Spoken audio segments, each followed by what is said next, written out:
Welcome to Sabbatical 101. My name is Bethany Walensky, and I'm an associate professor at Michigan State University. I had a life-changing sabbatical, and I'm on a mission to help fellow academics do the same. This podcast is a resource for all things academic sabbaticals. Each episode will provide you with inspiration and insight into the sabbatical planning process, regardless of your institution, discipline, length of sabbatical, or where you plan to sabbatical. I'm so excited to have you along for the ride. This week, my guest is Professor Leslie Wong, an award-winning author, writing coach, and publishing strategist.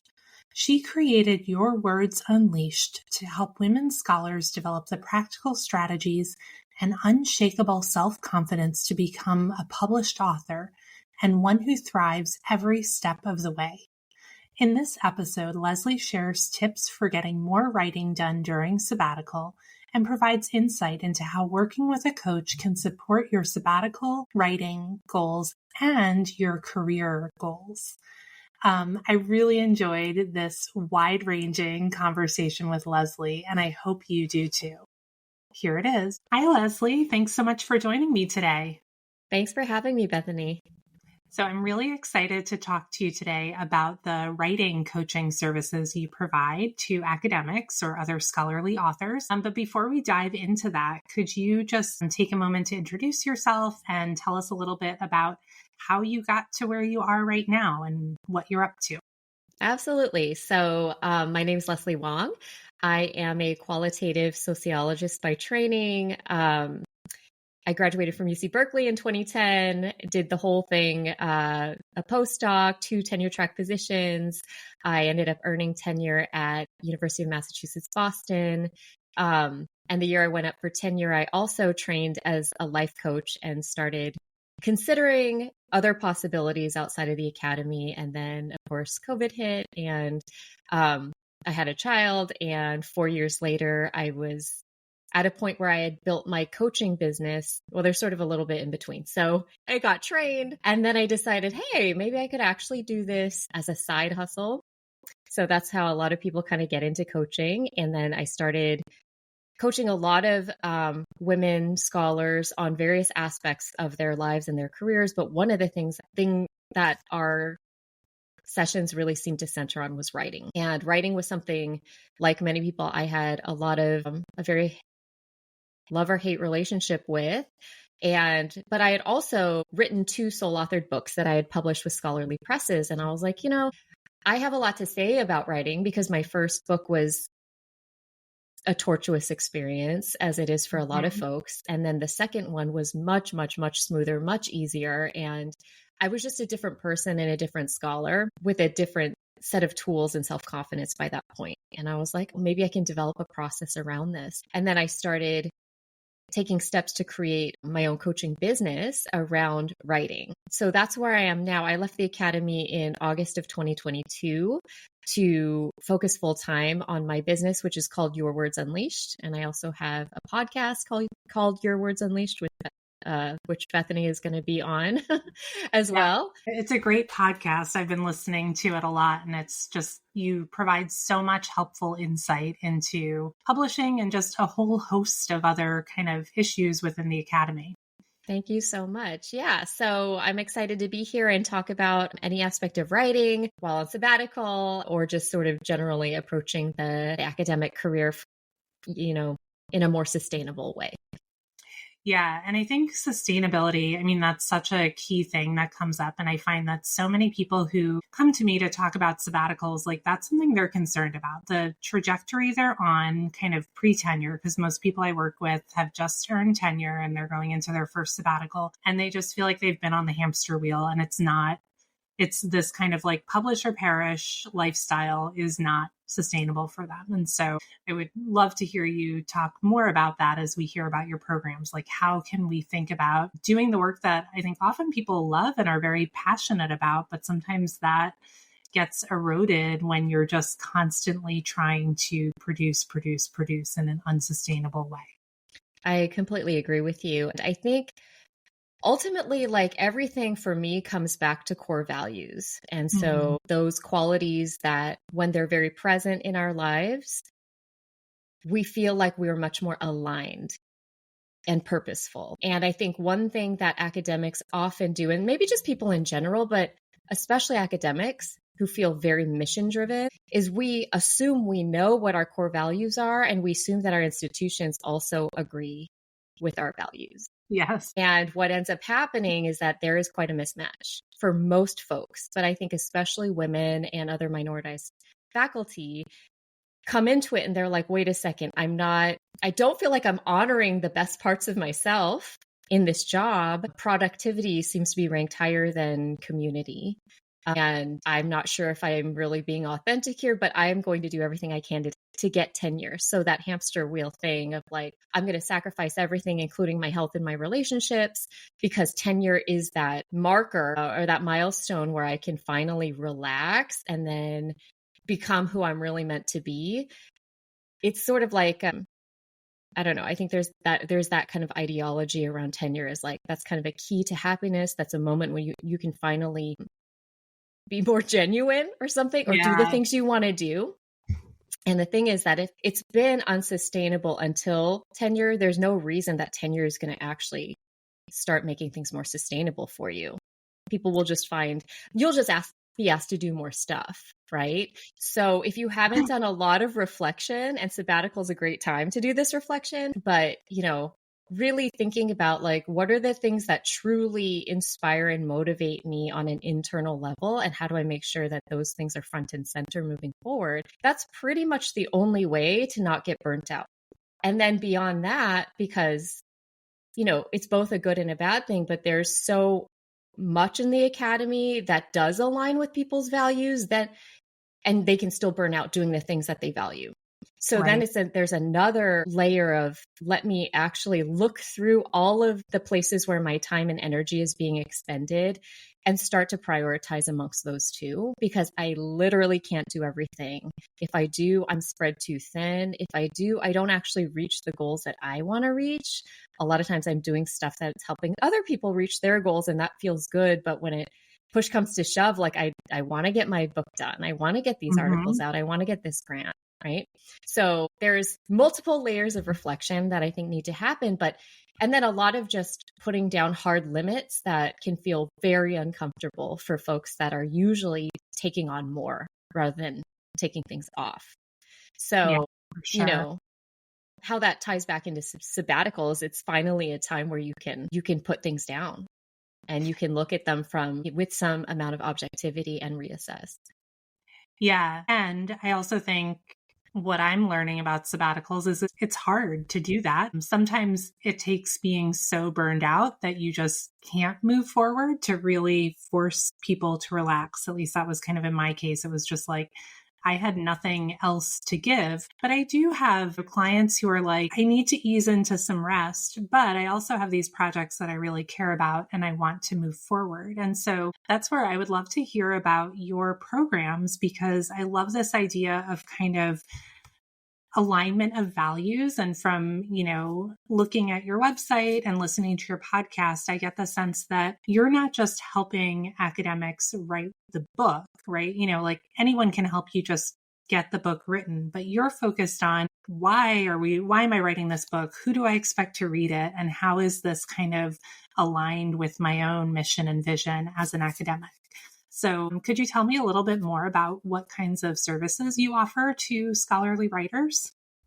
Yes, the primary program, so sort of what's called the signature program of my coaching, is the Your Words Unleashed 6-month program for scholarly writers. Primarily, I would say I work with women faculty members who are working on their first books, but I have a number of folks who are working on their second books, and also men or transgender folks, right? So it's not just limited.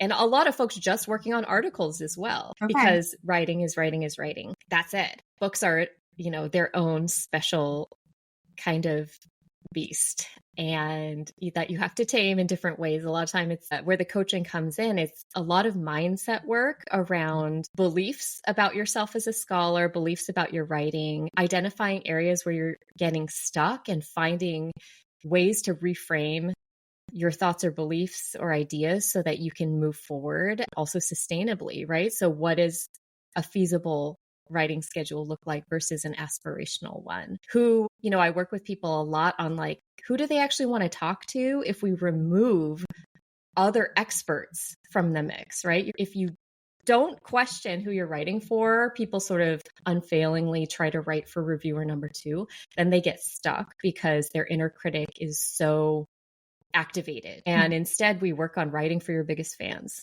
right? What is it that you want to say if you were truly in dialogue with people that care about this stuff? They're already on board. They just want to learn more.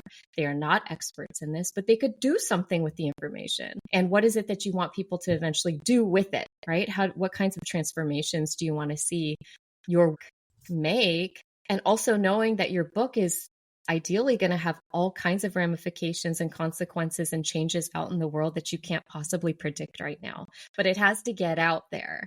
Right. So what I help people do is really kind of see themselves as a conduit or like a channel for these ideas, and that the book is really something that you're partnering with, right? That the book has its own life that it needs to live. And you're there to like get it down on paper in the best possible, most accessible and engaging form, and also rigorous, right? But that's so it can live its life out in the world. That's kind of how I treat any kind of writing coaching, is like truly what kind of impact do you want this to make? And then of course there's a lot around actual strategies and time management and, experimenting. Like a lot of people come to me, they don't even know what their peak work hours are because they are so used to working all the time.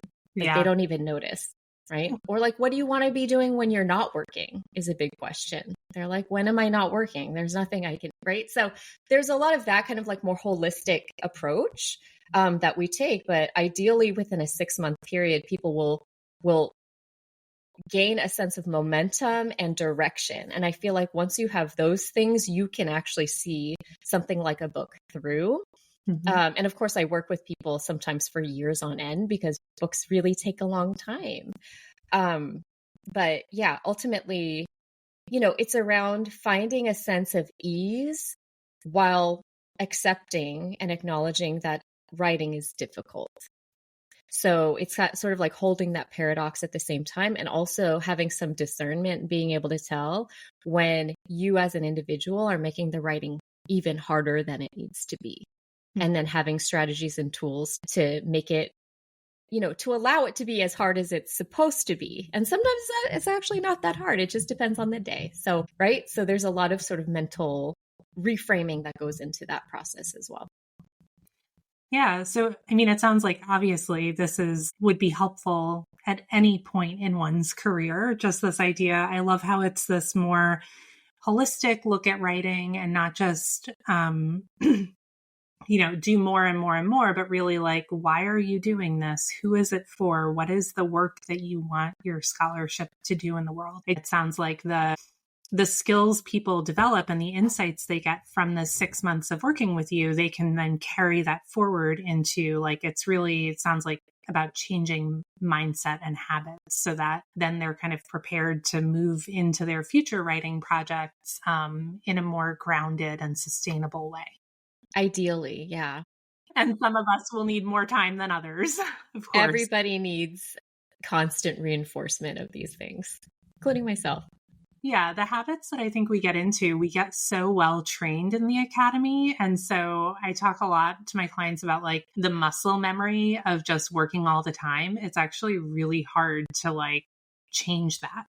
Right. Or seeing like rest as a necessary component of healthy productivity. There's just a whole movement around rest as resistance, right? Because it's not just the academy. It's capitalism in general, but I think that that's been very much co-opted by the academy of just more and more and more. And, or if people don't have a very grounded sense of themselves, conflating one's personal identity with their publication record or with external measures of productivity. Like I said, like that's a value of the academy that I think most people don't actually hold when they enter the academy. And there can be a real conflict there that comes out through people feeling guilty when they're not working or regretting not having worked more. Or a lot of people spend a lot of time berating themselves for being where they're at. Right. So a lot of folks come to me and they're like, this book should have been out 2 years ago, and not realizing that number one, you're resisting what actually is, which is like the situation right now. Number two, it actually takes a lot of energy to feel guilty and to regret things versus like, can we channel it some of that forward into the things that you actually want to do? But also it means sometimes relighting a flame under, like fanning the flames of a project that's been sitting around for a decade. It's hard to get back into those things sometimes. It's a lot easier to do other stuff that's more, current and exciting to you. But sometimes you have to go back to that dissertation from 12 years ago and just got to do it if you want to move forward. So, there's a lot of various strategies you have to employ there too.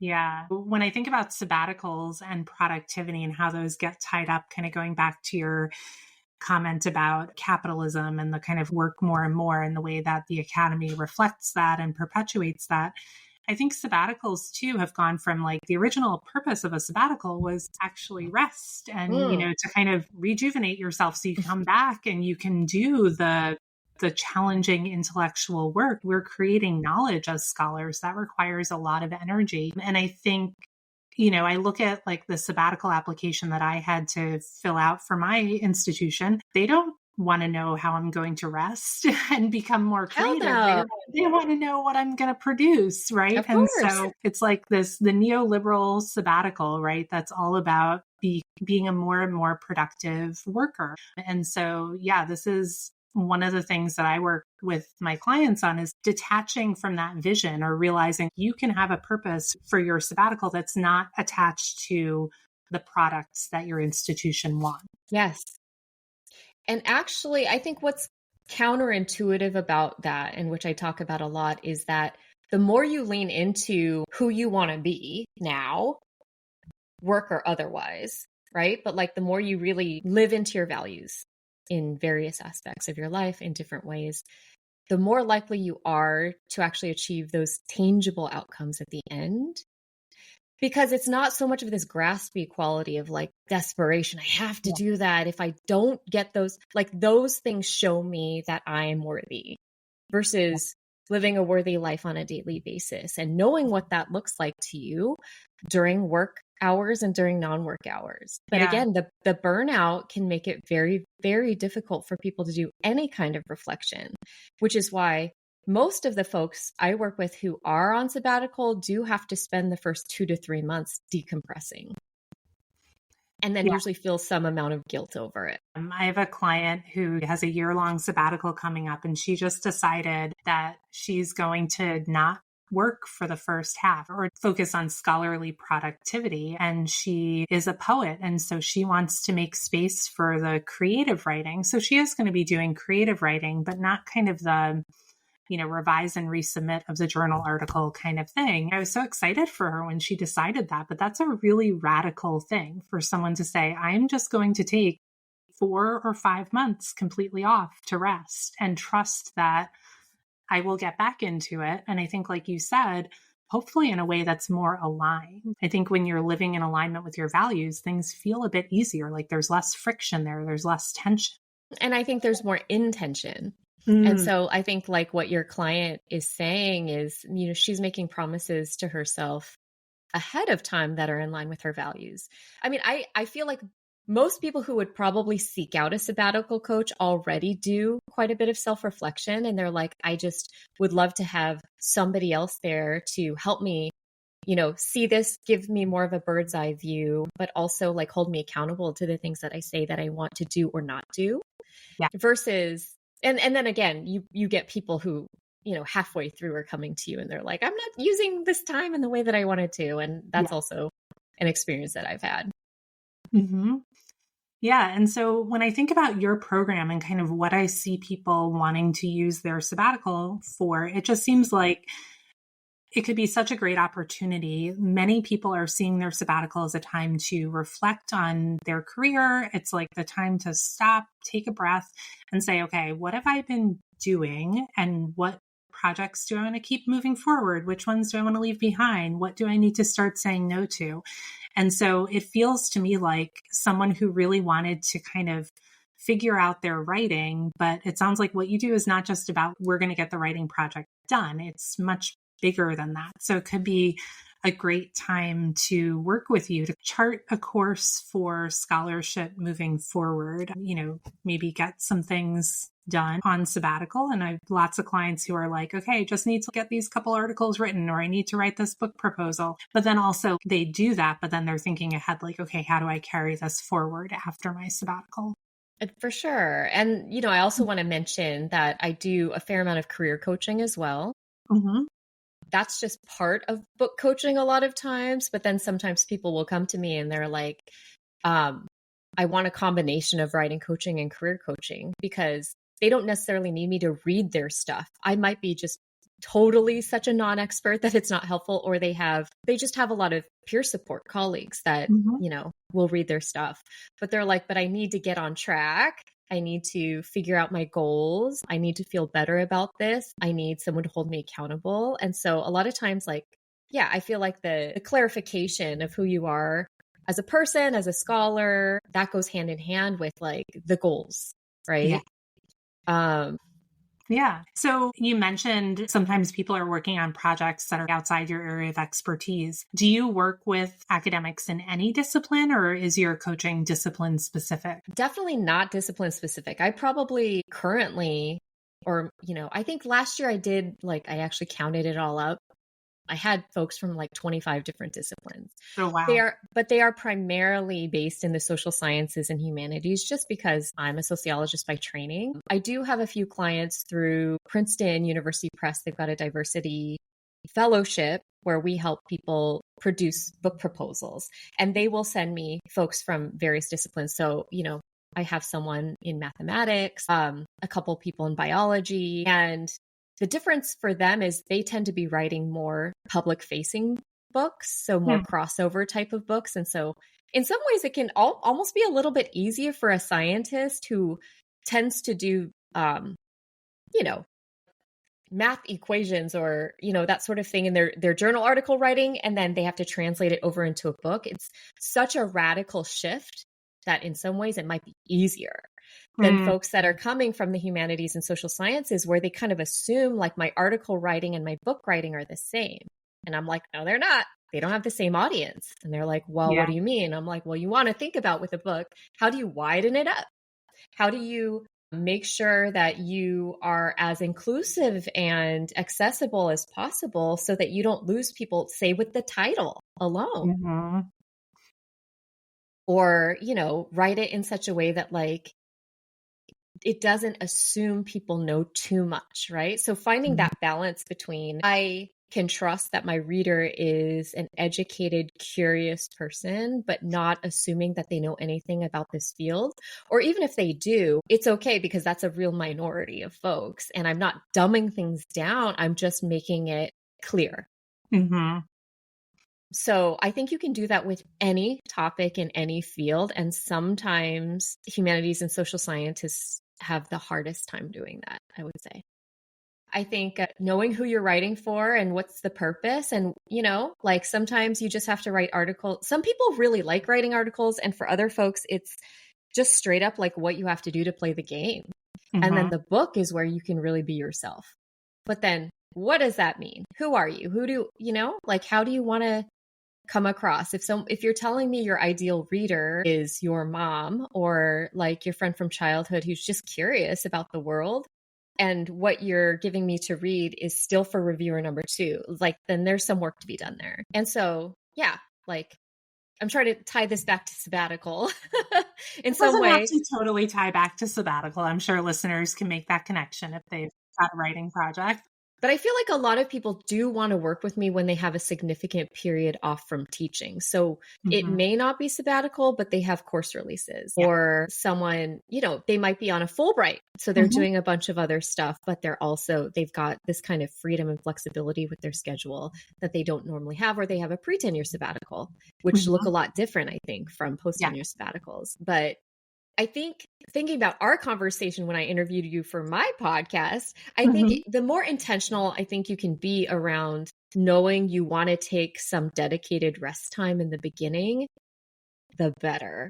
So if folks know that they have 5 months off, they could probably take the first 4 or 5 weeks just completely off, maybe 6 weeks, and just be like, I'm giving myself permission. I have a plan, right? And I Mhm. have accountability for that plan when I restart. So like just knowing, like building that sense of self-trust, and then you can fully let go, because I think there's a lot of tension involved, at least for me, when I used to be on break, between enjoying myself and feeling massively pressured to be working Mhm. while I was enjoying myself. And I'm like, that just completely detracts from enjoying yourself, because I Yeah. wasn't working and I knew I wasn't going to work.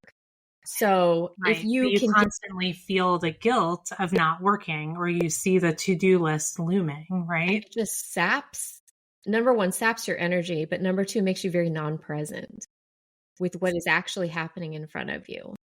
Yeah. And so I think actually demarcating a certain amount of time for like, not going to worry about it. Like I'm going to sleep all day. Like doesn't matter, right? I can do Yeah. whatever I want.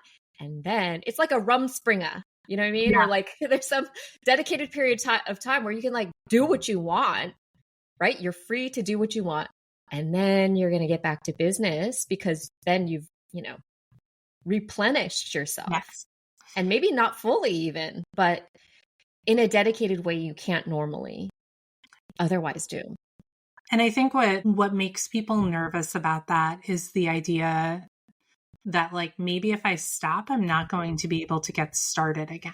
I think what people don't realize is that sometimes like front loading the rest, like resting at the beginning, you can probably be more productive and get like, let's say you have 5 months for your sabbatical and you take the first month off, you'll probably get more done in those remaining 4 months if you rest for the first month than if you try to push through the whole time.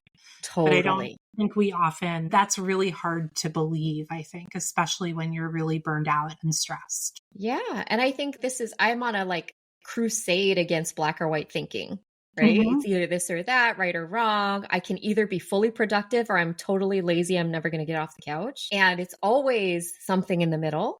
And Yeah. we need to trust that we have an internal motivator for our quote unquote productivity. Because I think as much as I tirade against the academy or capitalism for producing this like culture of never enoughness and always having to do more and more and more, at the same time, I believe that it's human nature to want to create. Yeah. We want to do things. We want to bring things into the world. For many of us, it's producing new ideas. And that feels good in and of itself. And if it can get you further along in your career, awesome. Like those things don't have to be at odds. And I do think that if you've rested in a very you've just given yourself permission to like have a delicious, nurturing, excessive kind of rest, which for some people is like 3 days, but like, really Yeah. big at the beginning of a sabbatical, then you're probably going to get back in touch with that part of you that's like, let's do it. Let's get back to work. Let's do these things I really care about because I'm clear-headed again. Hmm. And the other thing that I'm just thinking of is another outcome of that rest might be a sabbatical, might be a time that you realize that maybe being in academia is not aligned with your values and long-term vision, right? And I think that's okay. It's okay or, I started my business during my sabbatical. And like you As said, did I. yeah, it creates this opening to say there's something else I want to put out into the world, and now feels like a good time to do it. And so I think it can be very scary to be on, especially if you've gotten tenure. I imagine you can relate. It's very scary to say, like, maybe this isn't what I want, to allow that thought to creep in. I think sometimes, like, I think about this with grief, for example, it's easy to not grieve, like to keep yourself busy, and then you never think about the person that you lost and you can kind of ignore it. But it's there somewhere and it's going to pop up, right? And Oh, so for sure. I think part of what can be scary about rest and slowing down is if you are having these thoughts of this isn't kind of the direction I want to go in anymore, that could come up on sabbatical. And then I think it comes up for people on a daily basis, not on sabbatical. And yeah, it's, not a good job market in it, academic and now non-academic, right? So it's even yeah, scarier. There's even more uncertainty. And, typically what I tell people is that there are satisfying paths forward no matter where you are, Mm-hmm. usually, unless it's like such a toxic, dysfunctional environment that it's never going to work. But for a lot of folks, it's somewhere in between. And then it becomes about radical selfishness. How do you make sure and engineer your work life so that it is in total, as much as possible, alignment with your values? So it's not like, oh, I'm going to be really selfish and therefore not do the work anymore. It's more like the selfishness is more like, I'm going to do the work that I care about. And for a lot of folks, that's like being a really kick-ass teacher when teaching is not the thing that gets you all the accolades on your campus, but you're going to do it anyway because it's really, really important to you.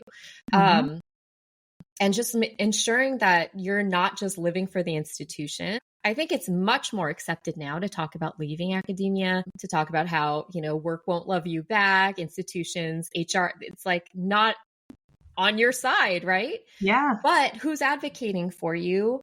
Ultimately, you have to be the one to advocate for yourself in the ways that are possible. And I think that's where having some clarity around like, who am I in and outside of this space so that if you do ultimately leave academia, there's not like a huge identity crisis. And I say that having gone through a whole identity crisis. So this is not an easy thing to avoid, but I think times like sabbatical are really good to help you re-engage with like, who do you want to be moving forward, regardless of the workspace that you're actually in? What kind of work do you want to be doing? How do you want to, at this point, how do we want to be part of this resistance against what's happening? What does that look like? What role do you want to play? How does your work fall into that? So that, because I think right now a lot of folks are just really like, why am I doing all of this glacial peer-reviewed work when the world is on fire? And I think that, okay, if you have a break, take some time to reflect.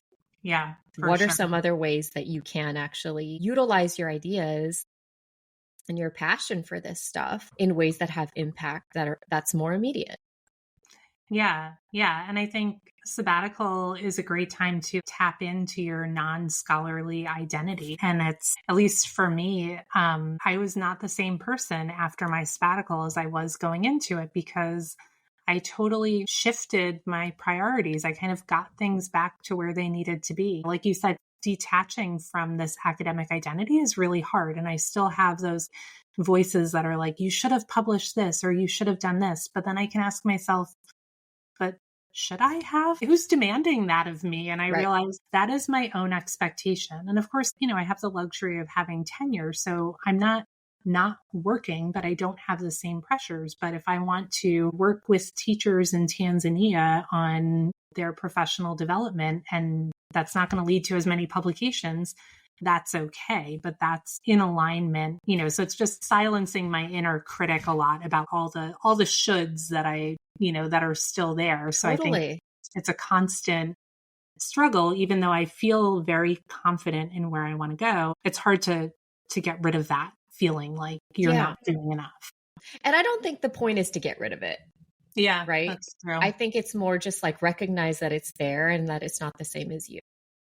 Oftentimes people's inner critic is like their parent or like a harsh advisor or supervisor. Or it's just sort of this disembodied voice of the academy. I don't know. Now that I'm not in the academy anymore, I don't have nearly as much of an inner critic. So that says something. Interesting. Yeah.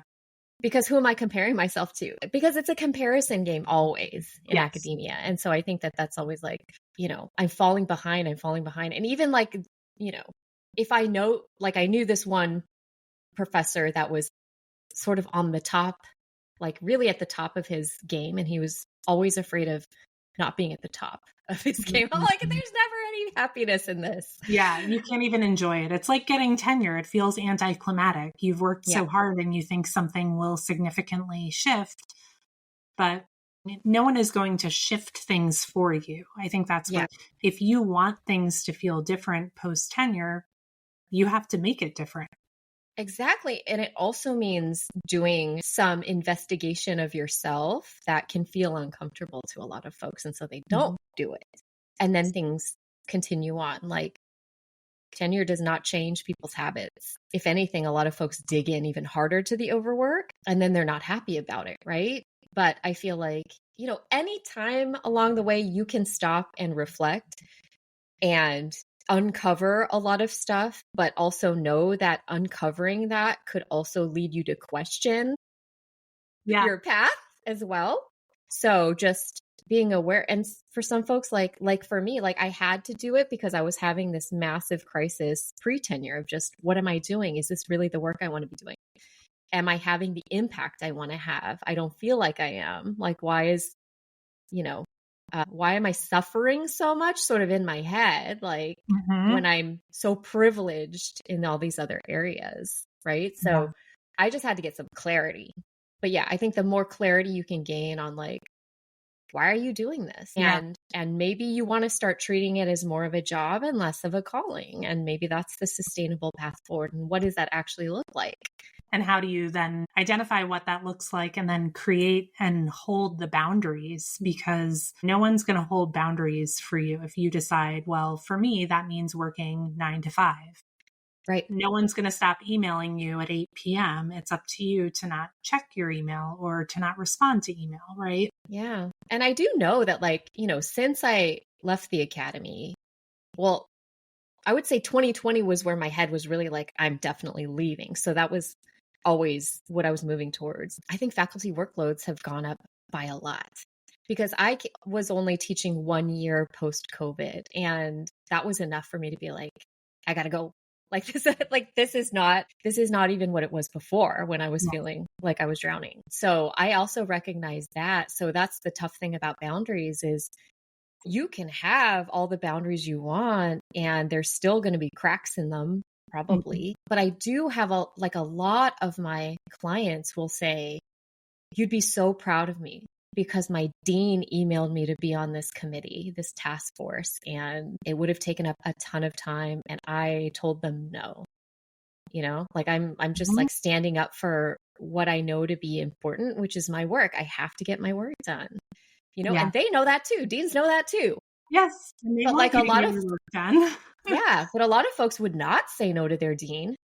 Right. And so, and these are junior faculty members. I'm like, good for you. This is what it looks like to be making your institution, like to be radically selfish in this moment. Like what matters is that you can do the work that you care about, that you can expend your energy on things that are more meaningful to you.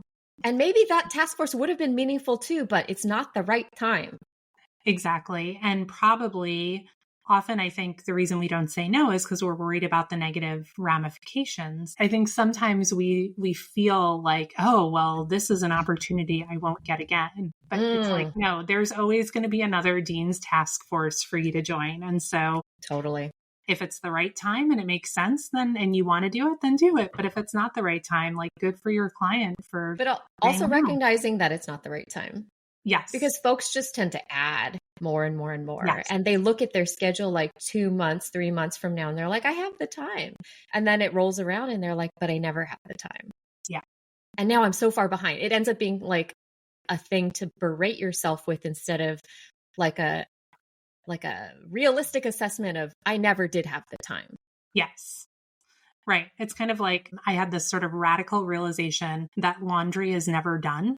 Like I used to think sometime I would accomplish doing all of the laundry. And then I realized laundry never gets done. The minute you finish that last load, there's more dirty laundry. And so you just have to accept that. And sometimes I think as academics, we need to accept we never check everything off of our to-do list. So imagining that there's some point in the future where your schedule is wide open is sort of an unrealistic expectation, right? Right. And I think that's just like humans have this like fallacy around time. Yeah. Right. So like the more I read about time or time management, it's like we just always chronically underestimate how long anything takes.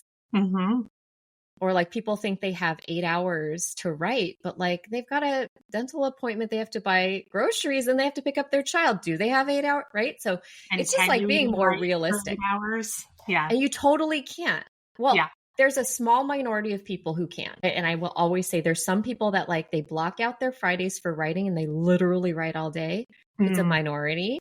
Most people just need like If you can create 1 to 2 hours a day, you are doing awesome. And for some folks, that's like a real relief to hear. Mm-hmm. Even if you can do half an hour some days, it's probably better than nothing, right? Yeah, exactly. Exactly. As long as you can touch it, it's like, can you continually keep working with it? Because your Yeah. mind will keep chewing on it when you're not working on it. Well, Leslie, this has been such a fun conversation, and I feel like I got coached by you a little bit in this episode. So hopefully our listeners got a sense of your style and the holistic services you provide around writing, career coaching, and just having a sustainable, and I won't say balanced because there's never a balance, but having a sustainable career as an academic.